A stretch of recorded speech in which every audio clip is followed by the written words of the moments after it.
Hello, everybody. Yes, welcome back. So today we're going to talk about the computational properties of consciousness, and in particular, in what way. I'm just checking my mic. I think it is on. Well, I am having a secondary recording just in case. But yes, anyway, the computational properties of consciousness, and in particular, its holographic qualities as a hardware accelerator and how to test this, both conceptually in a crisp way, and then also, presumably how to ultimately figure out the precise way in which consciousness is providing, computational, information processing advantages effectively. Now, before I get there, and I'm not going to take very long because I notice sometimes I do take quite a bit with the quality of the day, but, I'm going to cap it at 1 minute, hopefully. I am drinking Thyme tea. And thyme is quite interesting.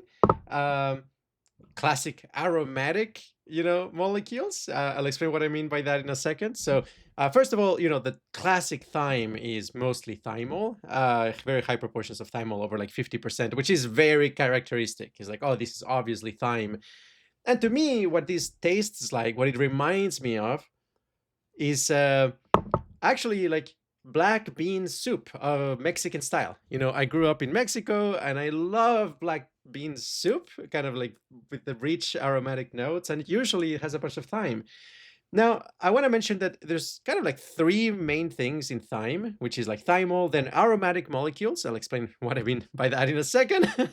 And then linalool. Actually, thyme has one chemotype. One version of thyme has very high proportions of linalool, maybe up to like 30%. And if you know me, you know that I'm a fan of linalool. It's in lavender, in bergamot, in neroli. Provides a spark and bubbliness and voluptuousness to anything you mix it with. But yeah, no, I think this one is more like standard thyme. And now aromatic molecules. That's usually things such as like p-Cymene, I think that's how you say it, and terpineol and alpha-pinene. Uh, Aromatic is like such a bad name for these, right? Because all of everything that smells is aromatic in a sense. However, in perfumery, when a perfumist, say, "Oh, my perfume is an aromatic fougere," that usually means is like, "Oh, it's a fougere," or let's say a chypre that is aromatic, meaning it has things that smell like, for example, rosemary and thyme, coriander, spices, the things you might spice your food with, which, actually add a certain kind of like beautiful richness and organicity to the composition. Okay, so as I sip my unconventional, admittedly, kind of weird to be honest, thyme tea, mm, let's get into the subject of the day, which is the computational properties of consciousness, in particular, its holographic quality. Okay, so I guess like for context, I really enjoyed Friday, Saturday, and Thursday, Friday, Saturday of last week, the inauguration of the California Institute for Machine Consciousness. Joscha Bach is leading it, and he's a classic, computational functionalist. He's trying to make sense of consciousness from a computational perspective. He brought Wolfram to give presentations and have long, extended conversations. There's also a lot of like amazing researchers who came, especially on Friday. It was a very packed day with a lot of presentations. With, for example, like Michael Levin was there, Luca Turin was there, Lex Friedman actually was there. I didn't get a chance to talk to him, but I wish, I was gonna show him psychedelic cryptography and and see what he thought about it. But yeah, no, I didn't. I just didn't have a chance. And amazing people like, yeah, Christine Peterson and Robert Predner were there. And yeah, I mean, it actually felt extremely friendly. It was an extremely friendly gathering, where essentially what everybody said like actually made sense. The thing that doesn't make sense, and I don't think it goes all the way, is computational functionalism as a full theory of consciousness. However, there are absolutely key insights within that crowd and within that paradigm that point in the right direction, right? Like Joscha Bach talks about how consciousness is a kind of like coherence operator that brings together information from disparate sensory fields and creates a unified, coherent simulation that puts all of that information in a coherent fashion with each other. Yes, absolutely. That is part of it. He also talks about, kind of like second order perspectival nature of consciousness, where you are a subject within the simulation. And it's not only just a, subject that is kind of like experiencing the simulation, but you also experience yourself experiencing the simulation, right? Like this kind of this extra layer of self awareness on top. Um, and also as a kind of like system that bootstraps itself, right? Like you're falling asleep as you're driving a car, and consciousness, so to speak, is sort of like wakes you up. It says like, no, no, no, don't fall asleep. Like, it's something that, kind of like a self-replicating pattern that kickstarts and then sustains the coordination between the systems so that they maintain their coherence. And absolutely, all of those three elements are very clearly connected and very central to consciousness as we understand it. Within that crowd, for the most part, they don't think of qualia as kind of like fundamental. They think of qualia as something that emerges within this world simulation, and the world simulation is computational in nature. Wolfram is very interesting within that picture because, his main conceptual contribution, I would argue, obviously he has contributed in many other ways, and, there's a huge brand behind him and a lot of fascinating research. Um, is this concept of computational irreducibility, right? Like from very simple rules, like in cellular automatons, sometimes you get these, like rule 37, you have like specific combinations of rules that give rise to endless complexity, right? Like, and you cannot actually predict it, you have to compute it, you have to actually go through the process of seeing how the rules add up together, and do as many steps as it needs to in order to see like, okay, will this square be black or white, right? Like you actually have to run the computation, you cannot simplify it for deep reasons. And he hypothesizes, at the grandest of scales, the universe is kind of like that. The universe is a irreducible computation, as it were. And uh so much complexity and asymmetries like kind of like emerge out of that. But then also biology, right? Like he was talking about how you should think of the sort of computations that biology does not as kind of like a well-crafted computer that has been designed in a top-down fashion, but really as kind of like a bunch of molecules and physical fields. I continue to check my mic in a paranoid way. Yeah, last time I accidentally turned off the mic, and so like the last third of my video was silent. Then again, the power of AI will be able to reconstruct, just from reading my lips. Anyway, so Wolfram, like he says about how biology, it's kind of like stumbles upon these, computationally irreducible um, patterns. And then there's kind of like an intelligent process that figures out how to use them, to instantiate a broader kind of like self-replicating pattern that involves, a reproductive cycle. And also like using it to kind of like model the environment and model the self, etc. So he essentially thinks that it's going to be quite difficult to create like crisp, transparent interpretations of what biology does, because a lot of biology is based on these computationally irreducible structures and loops and patterns. As a consequence, it sounded like he's in some sense like somewhat pessimistic about the potential for kind of like transparency or kind of interpretability in biological systems. Doesn't mean that advanced AGI cannot be interpretable. It's just that it's very likely that if you're constructing such systems in a bottom-up way, as for example using neural networks, especially very complex multi-layer neural networks, chances are those systems are going to be in a very bottom-up way, kind of like giving rise to computationally irreducible patterns on the one hand, and then recruiting them, using them as kind of the building blocks, right? So it's not a situation like, biology is kind of like a building with like clear, bricks, all of them the same size, and like they're well placed. It's like, no, the building blocks of biology are like this. Oh, why does it do what it does? Well, it does what it does because it's a computationally reducible pattern, but there's a higher level process that is figured out how to use that and recruited for building a wall or building a door or a mechanism that connects doors and things like that.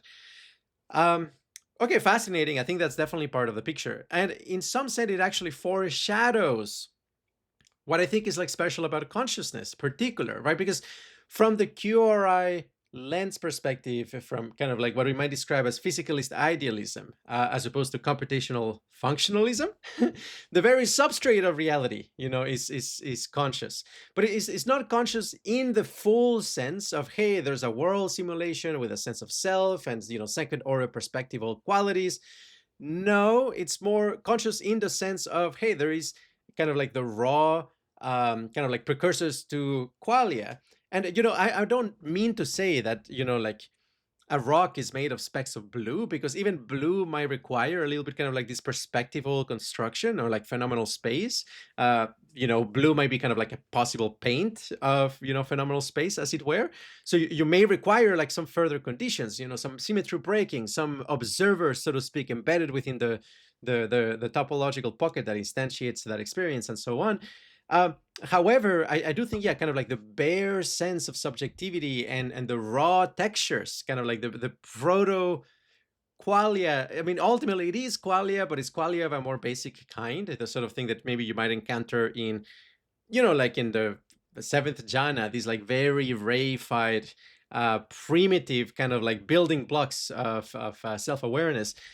And yeah, so that is kind of in and of itself, you could substitute for computationally irreducible patterns, right? So it's like, but here's the key, and kind of like what maybe in some sense distinguishes our worldview from theirs, at least as a complete account. Again, huge amount of overlap. Something that I like to say is that when somebody says consciousness, right, like chances are they're talking about something interesting. There's like maybe 10, 20 definitions for consciousness, and each one of them is interesting, right? So I don't want to dissuade you into saying like, okay, you're not talking about real consciousness or something like that, right? Like chances are, like if you're talking about consciousness in the sense of self-awareness, that is interesting, or even in the sense of kind of like social awareness, right? Or perception about yourself within society and things like that. Yeah, some people call that consciousness too, and that it's interesting. However, I would say consciousness in the sense of qualia, right? Like in the sense of the building blocks of experience and subjectivity itself is in some sense more fundamental. And if you talk about consciousness from that kind of like a very fundamental perspective, there are some key questions that you have to be able to answer, among which, foremost, I very much like the breakdown of David Pearce, which is this idea that you have to be able to explain, why does consciousness exist, number one. Number two, you've got to explain its causal properties, right? Like in what way we're able to talk about our own consciousness, right? In what way it's not epiphenomenal, it's actually doing something that evolution might find useful. Third, you have to explain the binding problem, right? Like, how is it possible that a world presumably made of atoms and forces can simultaneously, package a region of itself and all of it contribute to a unified moment of experience? Why am I here and you're there?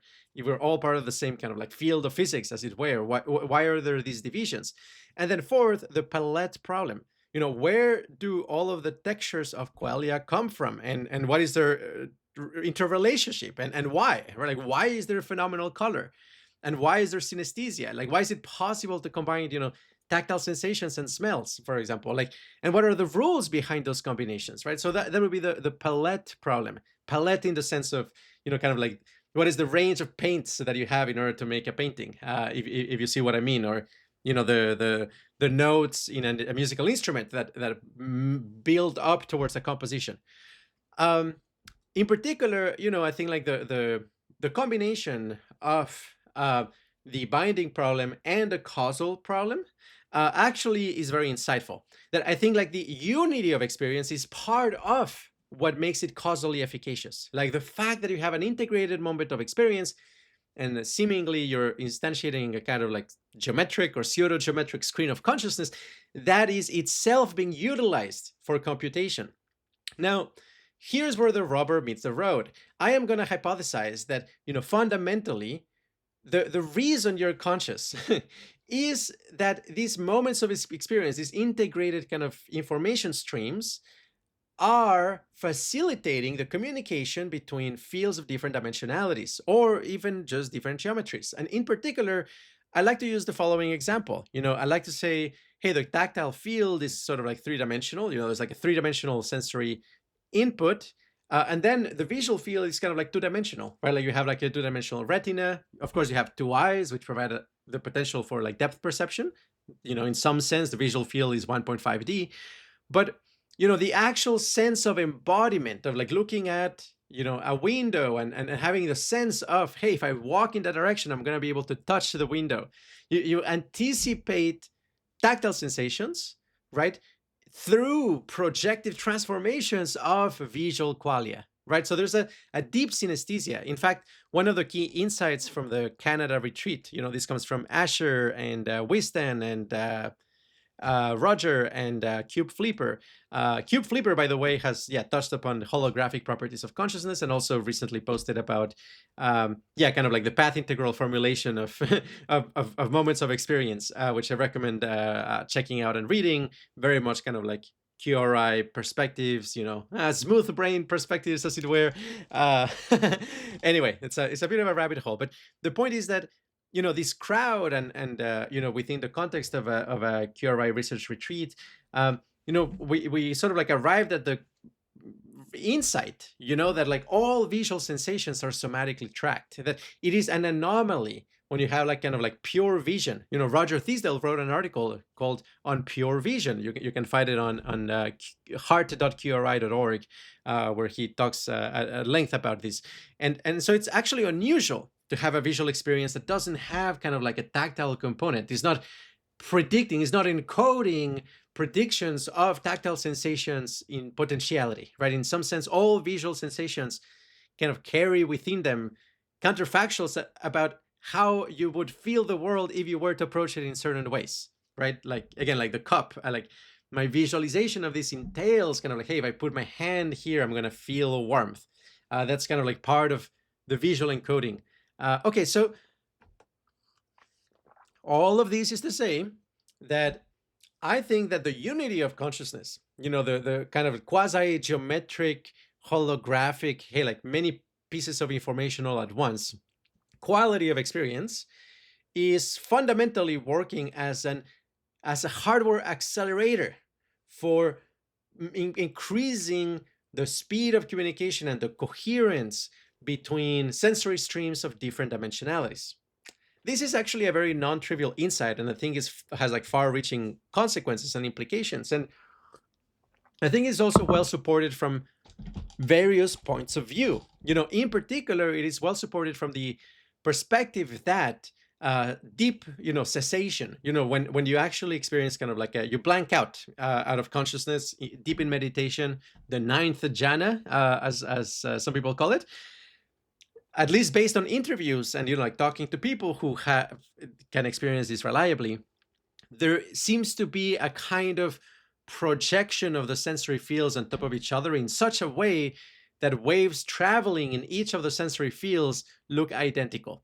That a wave moving across the tactile field is indistinguishable from that wave moving in the visual field, whereas normally, 99.999% of the time, there are small phase lags between different sensory fields, so that actually part of the information that you're encoding in your visual field is the way in which the visual field is disagreeing with the tactile field, and the information of your world simulation kind of is encoding that gap. It's like that gap between how far are the things that I'm looking at, so that the number of steps I would have to take in order to actually feel them tactily, and vice versa, So all of this is to say, I strongly suspect that one of the key kind of like hardware accelerator properties of unified moments of experience, and therefore the causal properties of consciousness, has to do with kind of these holographic geometric mapping between different dimensionalities.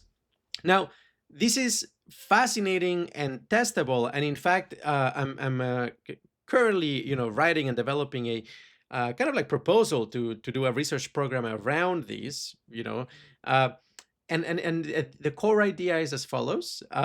This is still, I'm not going to share kind of core implementation details quite yet. This is more kind of like a high level, hey, let's get excited and start thinking about this, because I think it's really profound and significant and walking in the right direction, expecting to be able to touch gold, as it were. Okay, so the main idea is, look, when you have a hierarchical system of coupled oscillators, and you can find examples of these in, for example, from neural activity to field topology, which is a Qualia computing post. Fairly speculative, but it has a lot of kind of like dense conceptual frameworks that I think are very helpful to make sense of consciousness. One of the things that I visualize there is hierarchical systems of coupled oscillators, such as like Kuramoto oscillators. And, something that you can do with that is effectively show in a very hands-on way, the free energy principle from a computational perspective embedded in a computational system. So in particular, if you have, let's say, kind of like a video stream, right, that is being fed to kind of like a layer of coupled oscillators, and that layer of coupled oscillators has additional kind of like hierarchical systems of coupled oscillators that are coupled with it. Here you actually have like a clean expression of the free energy principle. How so? Because you can kind of compute, the free energy as a function of how many out of phase interactions are there between the coupled oscillators across the entire system. And this is divided between two big categories. The first one is, what is the phase difference between the input stream, the actual, let's say, like sensory information, and the first layer of oscillators? What that encodes is prediction error. This is like, how well is the system able to predict its environment? Then the second component is out of phase interactions within the system, which effectively work as a kind of like regularization, meaning it tries to maintain the system having as low model complexity as possible, right? Because if, let's say, you just have like the one layer, and it's tightly coupled with sensor input, but let's say it's not tightly coupled with itself, then, in some sense, trivially, you might be able to minimize prediction error. But then, hey, how do you minimize prediction error? Is like, well, you predict exactly what you just saw, right? Like the point of minimizing prediction error is that you provide a cross-validated model. In other words, you have a model that generalizes, right? So you have to actually pick up the patterns so that you don't only predict the current state, but you predict future states, right? You can actually anticipate what's going to happen. You have an appropriate kind of like model complexity for the task at hand. And that is what the hierarchical, system of oscillators allows you to do. It kind of like picks up the relevant patterns that actually do carry over time so that you can essentially anticipate future patterns and minimize prediction error that way. Okay, so this is even just one dimensionality. I mean, let's say you can do that for each of the eyes. You have kind of like the retina as like a system of coupled oscillators. And then you have like, okay, like the whole, optical tract and then the visual cortex. And yeah, that's a complex hierarchical, system of coupled oscillators with skip connections and a bunch of things that complicate it a little bit. But, the essence is the same. And what I'm going to suggest here is that naturally, high valence is sort of kind of like the composite score of how many out of phase interactions there are within that entire system. And very high valence in this context, entails that you're synced up internally and you're also synced up externally, right? Like you're able to anticipate the next, input, but also you're able to anticipate yourself, right? Like you actually have kind of like you have like nested, in some sense, Markov blankets that can predict each other. It's a little bit more complex than that, but the first approximation that will do for now. Okay, so I don't think you need really consciousness for that. I don't think that is kind of the essence of consciousness per se, at least not when you refer to kind of like, the second order perspectival, like self-aware, unified moments of experience. Where it gets interesting is when you have let's say like multiples of these, hierarchical systems of coupled oscillators that meet at a central core, and the central core functions as a kind of multiplexer for the fields of different dimensionalities, right? So like maybe kind of like the surface area for the tactile fields might be 3D potentially, or let's say like even 1D for like audio, whereas the area of the visual field might be 2D. And so let's say like in the thalamus, where all of the sensory streams are kind of like getting combined, there is where actually a moment of experience is more than just kind of like a series of coupled oscillators, minimizing their phase differences. It's something more interesting. I think like there is where actually a hologram would make sense. And a hologram here has all sorts of fascinating properties. I mean, like being able to kind of like balance between the frequency domain properties of the input, the spatial domain properties of the input. That in and of itself is a kind of like regularization, where like and reduces the model complexity, kind of like forces, if you're if you have an autoencoder and like the central layer is actually a hologram, you're kind of like forcing it to contain both frequency and spatial information in a balanced way, where like maybe it costs a lot to just have kind of like a purely spatial data structure, or it costs a lot to have like a purely frequency based data structure. And maybe a hologram is kind of this like very nice kind of like in between, the harmonic mean of spatial information and frequency information. But what's more, by combining the different dimensionalities, and then in some sense encoding valence in terms of, or like interpreting valence as kind of like the aggregate phase difference of the model with itself, there I think is where you get something really significant. Okay, so let me paint the full picture. What I want to build effectively to kind of like demonstrate this effect, and then as a consequence, and this is also within the co-sentience initiative we're doing with Chris Percy, Alfredo Parra, Cube Flipper.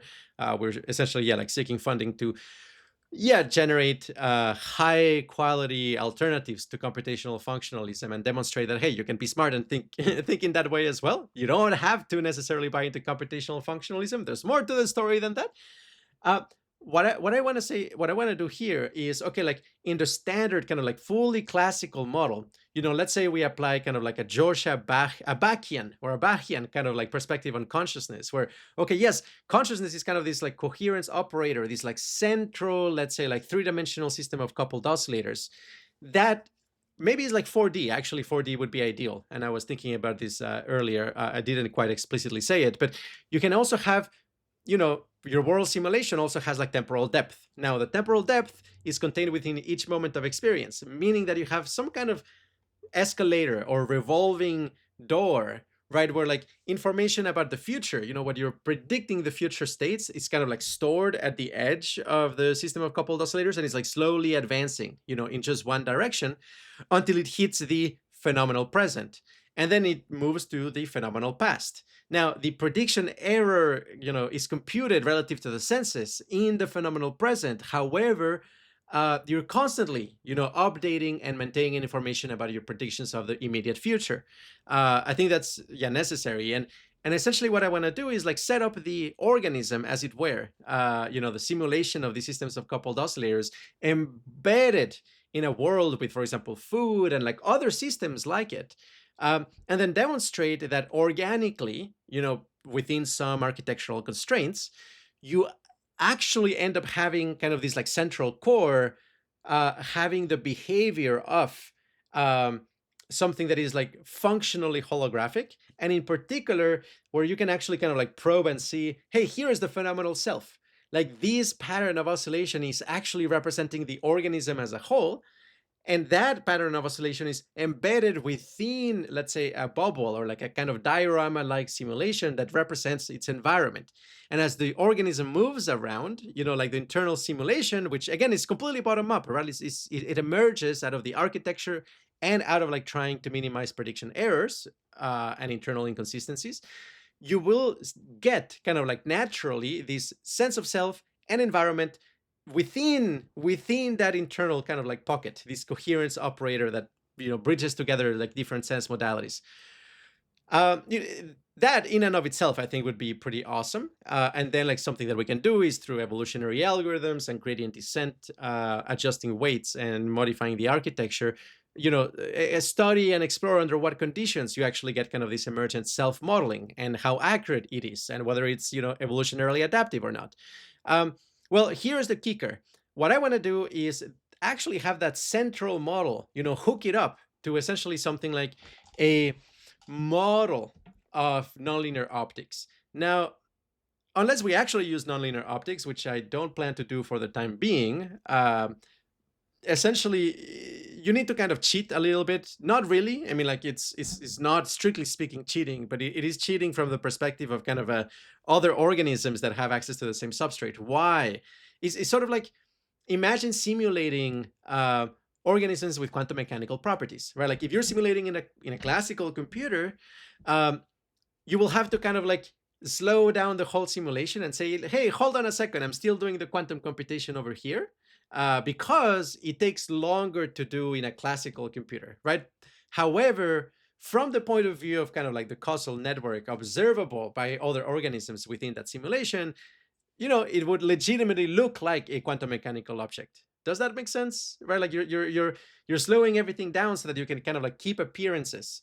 And in some cases you might have to slow everything down a lot, right? Like if the quantum chip is very large, then like, okay, the amount of time it will take you to simulate the purported quantum behavior within that pocket might grow exponentially.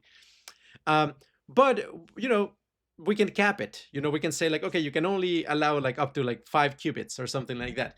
And then what we can show is that naturally, organisms that utilize those artificial speedups are better at surviving, right? Because from the point of view of their environment, where they're embedded, they're actually faster and more efficient, right? I mean, as an aside, a computationalist may argue that this universe itself is like that. Wolfram may potentially say that, hey, when there's a crazy metamaterial that is utilizing the quantum properties of the world for path integrals, actually the whole thing is like slowing down dramatically so that you can finish out that piece of the computation. I'm not gonna say that is the case, right? Like in fact, I suspect on the contrary that like fundamentally, reality is very strange, right? Like it's not really a computational process in a traditional sense. It's more kind of like an energy minimization system, which is very strange. I mean, that like fundamentally, we're not built of cellular automata. We're built of some kind of like qualia superposition that is minimizing its energy for strange reasons. But I think that's probably the case. Anyhow, what I want to show is kind of you transpose these kind of like evolutionary algorithm simulation that like looks at the advantages of being a quantum organism to the advantages of having holographic, nonlinear optics implementations of these kind of like central core that is kind of the coherence operator. And with that, we might be able to show how, in a completely kind of like natural bottom-up way, you get not only, an internal representation of the environment, you also get a representation of the self. You get a representation of each other. You get maybe second order perspectival, information. And maybe even you get kind of like a pseudo time arrow, right? Like you get like this kind of like virtual sense of time.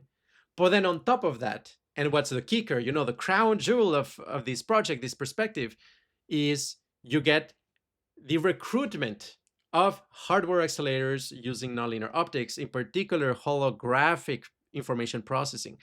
Now, that would essentially, give us like really compelling reasons to kind of like identify the role of consciousness as actually, this kind of like irreducible information mediation between fields of different dimensionalities, something that is inherently holographic in its nature.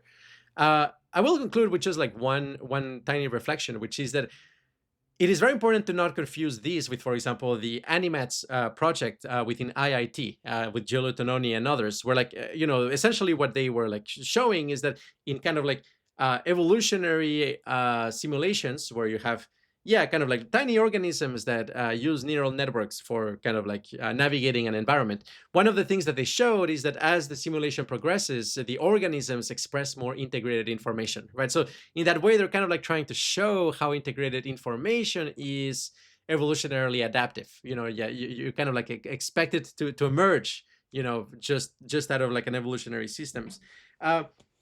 This is conceptually adjacent, but there's a key differentiator, right? So here, from my perspective, integrated information theory at the end of the day, when it is built on top of a, ontological neutral substrate that doesn't have kind of these like natural quantum speedups in and of itself, it's actually epiphenomenal, right? Like that actually integrated information is just kind of like a measure that you defined such that at some scale you will say like, oh, there's a kind of like causal bottleneck. But the truth of it, right? Like deep down, it's still just a cellular automaton and like fully local. And there's like nothing unusual happening computationally. So it's really kind of like an abstraction, and it's observer dependent. It doesn't truly have causal effects. Even though the whole point of IIT is to say that, consciousness is wherever you see like something that is more than the sum of its parts in its causal properties, but at least like the math of it just actually doesn't give you that. It gives you something else. It gives you kind of like, hey, what is a good compression of that? Controversial. I don't want to fight anybody, but that is my current understanding of the paradigm. Whereas what I'm proposing here is actually radically different, right? I'm saying, no. Like it's not about like information metrics or like ways of kind of like seeing the system where, from a certain scale, it looks like, the causal effects is more than the sum of the parts. We see something more fundamental. We see how the organism chooses to recruit, physics, this energy minimization function that has, like perspectival applications, and it has kind of this coherence operator application, but is not in and of itself, the coherence between fields is not in and of itself, second order perspectival representations. In fact, what it is more fundamentally, is this holographic compression with a clear boundary, where the sum effectively functions as more, the total functions as more than the sum of the parts. And is not a metaphor, but is literal, in the same way as a quantum entangled object effectively functions in a way that is holistic. You need to take into account all of the entangled particles in order to be able to predict the next step. Likewise, in moments of experience, you need to take into account the entire experience in order to know what you're going to do, how you're going to behave, in what way your neural networks are actually sampling that internal simulation for information processing. Key distinction, really fundamental and paradigmatically crucial. There's a fork in the road, 3 prongs, right? Like there's going to be either something kind of like the IIT paradigm or something like computational functionalism, 2-chord, or physicalist idealism, or something else, something more exotic. But my money is on physicalist idealism, where in effect life and consciousness are recruiting physical properties that effectively function as computational accelerators. And I think like a project like this would be able to, effectively be able to show this in a very crisp way. Okay, with that, I really hope the microphone didn't peter out. Thank you so much for tuning in, and talk to you another time on another subject. Infinite bliss, everybody. Ciao.